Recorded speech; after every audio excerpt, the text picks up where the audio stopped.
Record ഭൂരിപക്ഷമാണ് മലപ്പുറത്തെ മുസ്ലിം league സ്ഥാനാർത്ഥികൾക്ക് ഇത്തവണ ലഭിച്ചത്.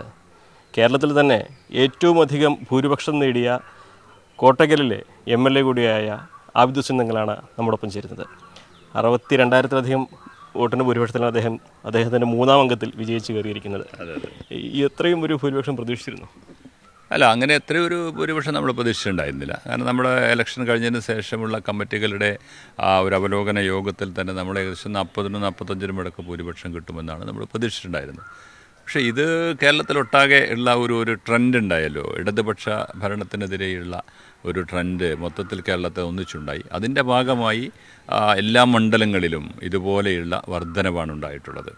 അപ്പോൾ ആ ഒരു വർധനവിൻ്റെ ഭാഗമായി കോട്ടക്കലിലും അല്ലാതെ നമ്മൾ വെറുതെ ഇത് പറഞ്ഞിട്ട് കാര്യമല്ലോ, ആ വർധനവിൻ്റെ ഭാഗമായി മൊത്തത്തിൽ കോട്ടക്കലും അത് പ്രതിഫലിച്ചു എന്നതാണ് ഈ ഭൂരിപക്ഷത്തിൻ്റെ ഒരു വലിയ അടിസ്ഥാന ഘടകം എന്നത്. ഇത്തവണത്തെ മത്സരവും കുറച്ചും കൂടി എളുപ്പമായിരുന്നു എന്നാണ് പലരും പറഞ്ഞു കേട്ടത്. കോട്ടക്കലിൽ ഒരു വാക്ക് ഓവർ പോലെയായിരുന്നു എന്നുള്ളത്. മത്സരം ഇടതുപക്ഷത്തിൻ്റെ സ്ഥാനാർത്ഥിനെ സാധാരണഗതിയിൽ കഴിഞ്ഞ കാലങ്ങളിലൊക്കെ NCPയുടെ സ്ഥാനാർത്ഥിയായിട്ടാണ് അവർ മത്സരിക്കാറുള്ളത്, അവർക്കാണ് സീറ്റ് കൊടുക്കാറുള്ളത്.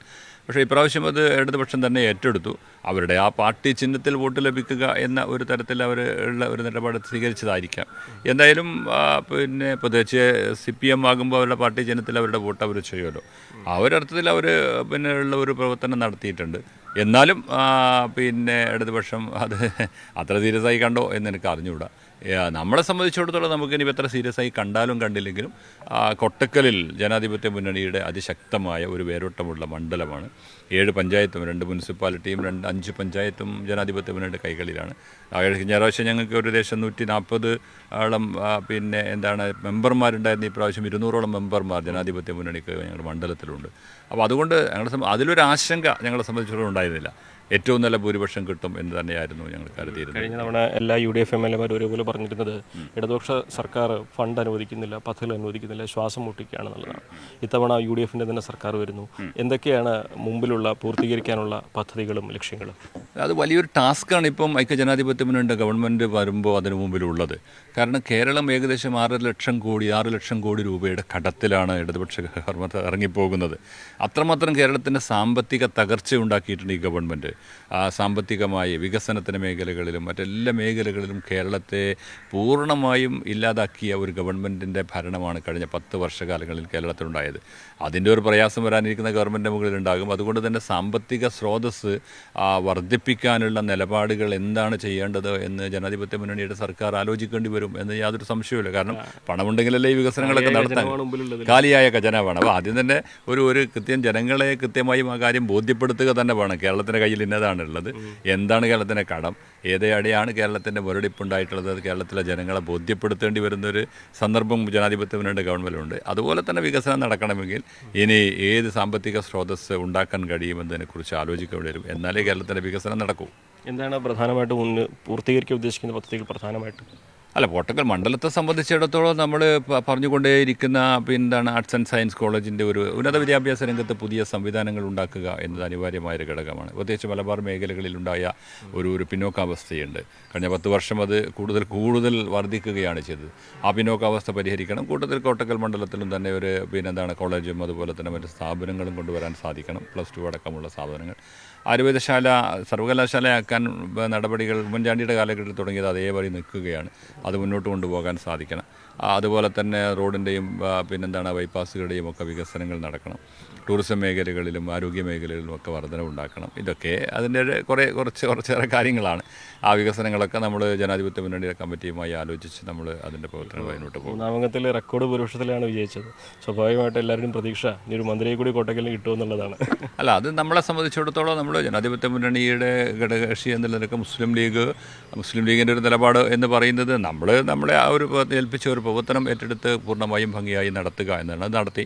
ഇനി ബാക്കിയുള്ള കാര്യങ്ങൾ നമ്മുടെ പാർട്ടിയാണ്, പ്രസിഡൻ്റാണ് എല്ലാം തീരുമാനിക്കേണ്ടത്. സംസ്ഥാന മുസ്ലിം ലീഗിൻ്റെ പ്രസിഡന്റ് മറ്റ് നേതാക്കളും കൂടി ആലോചിച്ച് എടുക്കുന്ന തീരുമാനമാണ്. ആ തീരുമാനം വരുമ്പോൾ അതിനനുസരിച്ച് പോകുക എന്നുള്ളതല്ലാതെ ഞങ്ങളെ സംബന്ധിച്ചിടത്തോളം പ്രത്യേകിച്ച് അതിന് ഉള്ള ഒരു കാര്യങ്ങളൊന്നും ഏൽപ്പിക്കുന്ന ഉത്തരവാദിത്തങ്ങൾ അത്രേ ഉള്ളൂ. പാർട്ടി ഏൽപ്പിക്കുന്ന ഉത്തരവാദിത്തങ്ങൾ ഏതാണോ ആ ഉത്തരവാദിത്തങ്ങൾ കൃത്യമായി നിർവഹിക്കുക എന്നതാണ് മുസ്ലിം ലീഗ് പ്രവർത്തകൻ്റെ ബാധ്യത എന്നത്. അത് നിർവഹിക്കും. ഈ മുഖ്യമന്ത്രി സ്ഥാനത്ത് വലിയ ചർച്ചകളൊക്കെയാണ് നടക്കുന്നത്. എന്താണ് അങ്ങയുടെ മനസ്സിലുള്ളൊരു?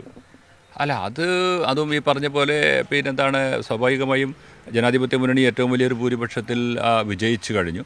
കോൺഗ്രസ് ഹൈക്കമാൻഡും കോൺഗ്രസിൻ്റെ നേതൃത്വവും അതിന് ശക്തമാണ്.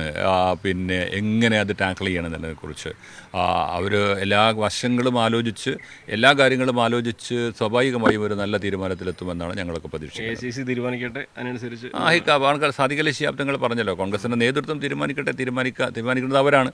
അവർ തീരുമാനിക്കുന്നതിനനുസരിച്ച് എന്നിട്ട് പിന്നെ ഘടകകക്ഷികളുമായി ആലോചിക്കുമ്പോൾ അതിനനുസരിച്ചുള്ള പിന്നെ അഭിപ്രായങ്ങൾ പറയാം. വലിയ ഭൂരിപക്ഷം ഉത്തരവാദിത്തം കൂട്ടുന്നതായി തോന്നുന്നില്ലേ? സ്വാഭാവികമായും, കാരണം ജനങ്ങൾ വലിയൊരു ഉത്തരവാദിത്തമാണ് ഏൽപ്പിച്ചിട്ടുള്ളത്. അത് കാരണം ജനാധിപത്യ മുന്നണിയുടെ കയ്യിൽ കഴിഞ്ഞ കാരണം അത്രമാത്രം ഈ പിന്നെ 10 വർഷം കേരളത്തിലെ ജനങ്ങൾ വല്ലാതെ അനുഭവിച്ചിട്ടുണ്ടല്ലോ. ഒരുപാടേറെ എല്ലാ കാര്യത്തിലും സാമൂഹിക മേഖലകളിലെ അവരുടെ സ്വന്തം മേഖല എല്ലാ മേഖലകളിലും ആരോഗ്യ മേഖലയൊക്കെ അതുപോലെ തന്നെ വിദ്യാഭ്യാസം എല്ലാ മേഖലയും പരിപൂർണമായും പ്രയാസത്തിലായിരുന്നു കഴിഞ്ഞ കാലങ്ങളിൽ ഉണ്ടായിരുന്നത്. അതോടൊപ്പം തന്നെ ഇടതുപക്ഷത്തിൻ്റെ ഒരു നയവ്യതിയാനവും നമ്മൾ കണ്ടതാണ്. ആ നയവ്യതിയാനത്തിൻ്റെ ഫലം ഈ പിന്നെന്താണ് എന്താ പറയുക നിരുത്തരവാദപരമായ ഭരണം ഇതൊക്കെ ഈ തോൽവിയുടെ ഭാഗമാണ്. ആ ഭാഗം നിന്നുകൊണ്ട് ജനങ്ങൾ പൂർണ്ണമായും ഒരു anti Pinarayism, anti Marxism, anti government എന്നുള്ള നിലക്ക് ജനങ്ങൾ കൃത്യമായും ഒരു പാഠം പഠിപ്പിച്ചു എന്നുള്ളതാണ് ഈ തെരഞ്ഞെടുപ്പിൻ്റെ ഫലം നമ്മളോട് പറയുന്നത്. ആണെങ്കിലും വലിയ ഉത്തരവാദിത്തമാണ് ഈ വലിയ ഭൂരിപക്ഷം നൽകുന്നത്. അതോടൊപ്പം തന്നെ മുമ്പിലുള്ളത് കുറച്ച് വെല്ലുവിളിയുള്ള കാലം കൂടിയാണ്. കാരണം കാലിയായ ഖജനാവ് മുൻപിൽ വെച്ച് വികസനം പ്രായോഗിക തലത്തിൽ കൊണ്ടുവരിക എന്നുള്ളത് വലിയൊരു വെല്ലുവിളിയായിട്ട് തന്നെ കാണുന്നു. പക്ഷേ അത് സാധ്യമാക്കുമെന്നും കൂടിയാണ് അദ്ദേഹം പങ്കുവയ്ക്കുന്നത്.